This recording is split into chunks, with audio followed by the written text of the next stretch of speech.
Hi, I am Joe, an artificially generated newscaster. And here is my recap of October's cyber news. Of course, the month was dominated by the cyber war that followed the hostilities in Israel and Palestine. Hamas began its incursion into Israel on October 7, and together with that, a slew of cyber attacks were launched. Israeli emergency alert systems, government websites, news sites, and industrial control systems were immediately attacked by pro-Palestine hackers, adding to the chaos in the country and leading to the actual deaths of Israeli citizens.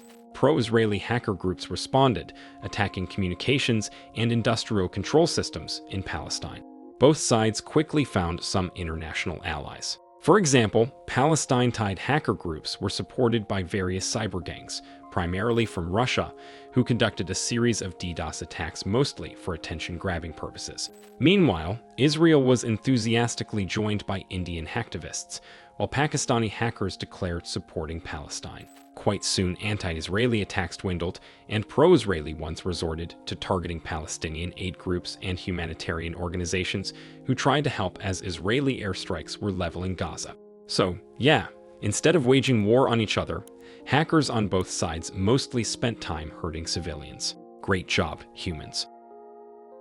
And now for other news. One of the worst hacks of the month involves 23andMe, the company which tests and investigates human code. It seems private information of millions of its clients was leaked. First, a hacker on a dark web forum began claiming that they stole the information of 7 million users, which is half of the service user base. Several days later, the same person returned with the data of 4 million more users. 23andMe said it is investigating the claims, but did not confirm having been breached. Most likely, the hacker used credential stuffing to get their hands on the data of several thousands of accounts. All what was left was to use 23andMe's family search function to branch to other accounts and scrape publicly accessible information. So, most of the leaked data does not involve anything genetics related and could be obtained by almost any user. However, the sheer scale of it makes the leak noteworthy. An even bigger leak involves Russia, and this one appears to be unintentional. Early in the month, journalists discovered that a bunch of Russian municipalities had lists of peculiar buildings on their websites. The lists contained facilities with special power consumption requirements. Some of those facilities apparently belong to the military, Secret Service, and other interesting institutions. Crucially, the owners and the purposes of each facility were denoted in the lists. So, it contained every safe house of the FSB, every secret ammo cache of the Russian army, and all kinds of other sensitive locations. Dossier Center, an oppositional Russian website, published an extensive report on the leak, and almost immediately, the lists were purged from the Russian government's websites.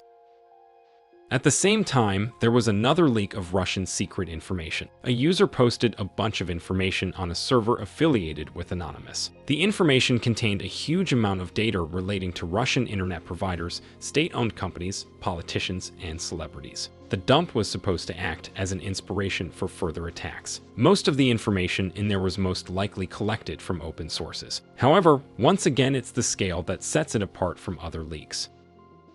And now, Blitz news. Google apparently paid $26 billion to other companies in 2021 in an effort to remain the default search engine on various browsers. It was by far the largest part of Google's expenses that year. Meanwhile, Google also disclosed that it mitigated the largest DDoS attack in history. The attack happened back in August and peaked at nearly 400 million requests per second. Early in October, Nvidia offices were raided by the French competition regulator. Nvidia was suspected of using anti-competitive practices, and it's probably not the last investigation of such kind.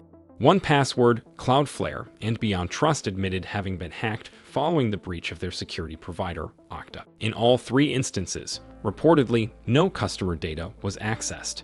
And for the dessert, a student finally managed to beat the Vesuvius challenge. He deciphered an ancient Roman scroll that was burned in a volcanic eruption and used an AI model to do it. That's it for today. If you want to hear more about these topics, check out my daily recaps.